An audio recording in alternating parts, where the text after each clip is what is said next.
ஒரு எலைட் வீட்டுக்கு வேலைக்கு போய் அங்கே வரக்கூடிய பிரச்சனைகள், அங்கே சந்திக்கக்கூடிய சைக்கோக்களை எல்லாம் சமாளித்து இவங்க எப்படி அங்கேருந்து தப்பிச்சாங்க, இல்லை அந்த வீட்டுக்கே இவங்க எப்படி ஓனராக மாறினாங்க, இப்படி பல கதைகள் வந்து இருக்குது. அதுலேயும் குறிப்பாக ஜாப்பனீஸ் கிளாசிக் படம் ஒன்று இருக்குது, த ஹவுஸ் மேடுன்னு சொல்லி. அட்டகாசமான படம், பார்க்கலைன்னா கண்டிப்பாக பாருங்கள். அது போக த ஹேண்ட் தட் ராக்ஸ் த கர்டலுங்கன்னு ஒரு படம் இருக்குது, அதுவுமே நம்ம ரிவ்யூ பண்ணியிருப்போம். இது போக பசிபிக் ஹைட்ஸ், இந்த மாதிரி பல படங்கள் இருக்குது. அந்த வரிசையில் லேட்டஸ்ட்டாக வந்திருக்கிற படம் தான் த ஹவுஸ் மேட். படத்துடைய கதை என்னன்னா, மில்லிங்கிறவங்க பாஸ்ட் லைஃப்லேருந்து ஃப்ரெஷ் ஸ்டார்ட் பண்ணணும்னு நினைக்கிறாங்க. இதுக்காக வீட்டு வேலையெல்லாம் தேடிட்டு இருக்காங்க. இந்த சமயத்தில் ஒரு வெல்த்தி ஃபேமிலி கிட்ட இருந்து ஒரு ஆஃபர் வருது, நீங்கள் வீட்டு வேலைக்கு செலக்ட் ஆகிக்கிங்கன்னு சொல்லி.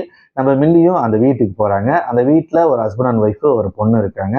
இவங்க வேலைக்கு சேர்ந்து அடுத்த நாளே அந்த ஒய்ஃபு ஒரு மாதிரி சைக்கோத்தனமாக பிஹேவ் பண்ண ஆரம்பிக்கிறாங்க. இவங்க ஏன் இப்படி பிஹேவ் பண்ணுறாங்க, அங்கே என்ன நடக்குது, இதெல்லாம் தான் இந்த படத்துடைய மீதி கதை.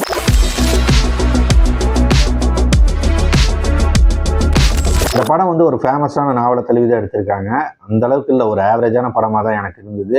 ஏன்னா பார்த்தீங்கன்னா, நான் எதிர்பார்த்த அளவுக்கு இல்லை, ஆனால் எதிர்பார்த்தது எல்லாமே இருந்தது.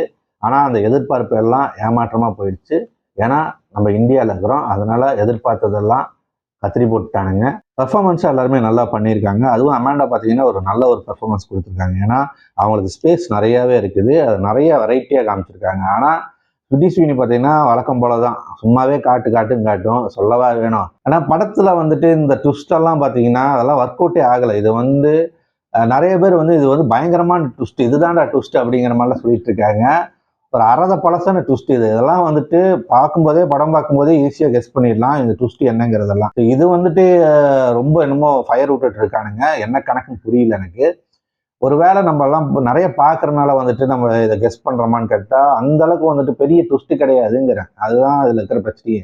இது இவனுங்க ட்விஸ்ட்ன்னு சொல்ற அளவுக்குலாம் இது ட்விஸ்ட் கிடையாதுங்கிறது தான் பிரச்சனையே. அந்த ட்விஸ்ட் வந்துட்டு தெரிஞ்சனால வந்துட்டு எனக்கு வந்து பெருசா தெரியல, இது இப்படிதான் நடக்க போகுதுங்கிறது வந்து தெரிஞ்சு. ஃபர்ஸ்ட் ஆஃப் எல்லாம் பார்த்தீங்கன்னா படம் நகரவே மாட்டேங்குது, என்னடா பேசிக்கிட்டே இருக்கானுங்க அப்படிங்கிற மாதிரியே இருந்தது. செகண்ட் ஆஃப் பார்த்தீங்கன்னா படுத்துருச்சு. அந்த மாதிரி தான் வந்துட்டு இதோடைய ஸ்க்ரீன் பிளே இருக்கு. ஆனால் இது எதுக்காக வந்துட்டு 2.25 மணி நேரம் எடுத்து வச்சிருக்கானுங்கன்னே புரியல. இது வந்துட்டு ஒரு 1.5 மணி நேரத்தில் எடுத்திருந்தா இன்னும் கொஞ்சம் கிரிப்பா இருந்திருக்கும், நல்லா இருந்திருக்கும். அதை விட்டு இழுன்னு இழுத்து தள்ளி இருக்கானுங்க தேவையில்லாம. கிளைமேக்ஸ் எல்லாம் எப்பவும் முடிய வேண்டியது இவனுங்க இழுன்னு இழுத்துட்டே இருக்கிறானுங்க. விட்டா அவத்தாருக்கே டஃப் கொடுப்பானுங்க போல. இந்த படமே சீட் பண்ண மாதிரி தான் இருக்குது. அந்த அளவுக்கு வந்து ஒரு நேச்சுரலா இல்லை எனக்கு. இது ரொம்ப வந்துட்டு ஒரு புவர் ரைட்டிங்கா தான் இருந்தது. ஏன்னா ட்விஸ்ட் வச்சுதான் படமே இருக்குது. ஆனா அந்த ட்விஸ்டே பாத்தீங்கன்னா தெரிஞ்ச ட்விஸ்டா இருக்கிறது தான் பிரச்சனையா இருக்குது. தெரியாம இருந்தா நல்லா இருந்திருக்கும். ஆனா பல ஆடியன்ஸுக்கு பிடிச்சிருக்குது. அவங்க வந்து அந்த ட்விஸ்ட் வந்து சர்ப்ரைஸா பாக்குறாங்க, அது அவங்களுக்கு வந்து ஷாக் கொடுத்துருக்குன்னு நினைக்கிறேன். நம்மளுக்கு தான் வந்துட்டு ஷாக் கொடுக்கலன்னு நினைக்கிறேன். ஸோ அதனால எப்படி பல்ஸ் எடுத்துக்கிறதுன்னு தெரியல. இருந்தாலுமே வந்துட்டு நான் படம் பார்த்த வரைக்குமே வந்துட்டு சக்க போரிங்கா தான் எனக்கு இருந்தது. ரொம்ப வந்துட்டு ஒரு மாதிரி சீரியஸ் பேக்கேஜா போன மாதிரி இருந்தது. அந்த அளவுக்கு வந்துட்டு என்கேஜிங்காகவும் போல, அதுதான் பிரச்சனையே. கிளைமேக்ஸ்ல தான் வந்துட்டு அந்த ஒரு வயலன்ஸ்க்கான ஸ்பேஸே வருது. அங்கதான் கிளைமேக்ஸ்ல தான் கொஞ்சம் நடக்குது. அதுலயும் பாத்தீங்கன்னா ஸ்விட்னிக்கு ஒரு பிளாஷ்பேக்கு. எதுக்கு அந்த பிளாஷ்பேக்கு? ஆனா நல்லா தான் இருந்துச்சு. கடைசியில ஒன்று சொல்லுவா, எதுக்கு ஜெயிலுக்கு போனேன்னு தெரியுமான்னு. ஸோ அது அந்த டைலாக் வைக்கிறதுக்குன்னு அந்த ஃப்ளாஷ்பேக் வச்சிருப்பாங்கன்னு நினைக்கிறேன். ஏன்னா இந்த ஸ்விட்னி கேரக்டரையும் கொஞ்சம் ஹெவியாக காட்டணுங்கிறதுக்காக தான் அந்த மாதிரியான ஒரு ஃப்ளாஷ்பேக் வச்சிருக்காங்கிறது புரியுது.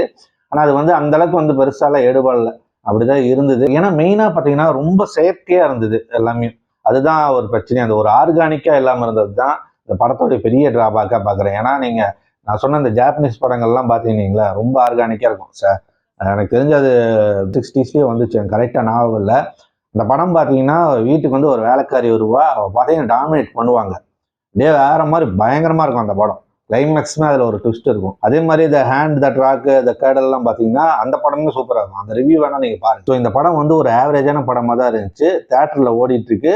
நீங்க ஒரு சிட்னி வெறியன், நான் சிட்னியை பார்த்தா போதும்னு நினைச்சீங்கன்னா தாராளமாக போய் பாருங்க, ஜம்முன்னு இருக்கும். நான் பார்த்த தேட்டரில் சப்டைட்டில் இல்லை, நீங்கள் சப்டைட்டில் இருக்கா என்னங்கிறதெல்லாம் செக் பண்ணிட்டு தேட்டரில் போய் பாருங்க. பார்க்குறதும் பார்க்காதும் உங்கள் இஷ்டம். போய் பார்க்க வேண்டாம், ஓடிடியில் வந்தோன்னே பார்த்துக்கிறதா பெஸ்ட்டுன்னு தோணுது. அப்புறம் உங்கள் இஷ்டம். படம் பார்த்துட்டு உங்களுக்கு அந்த ட்விஸ்ட் ஒர்க் அவுட் ஆச்சா ஆகலையாங்கிறத கமெண்ட்ல சொல்லுங்கள். பாய்.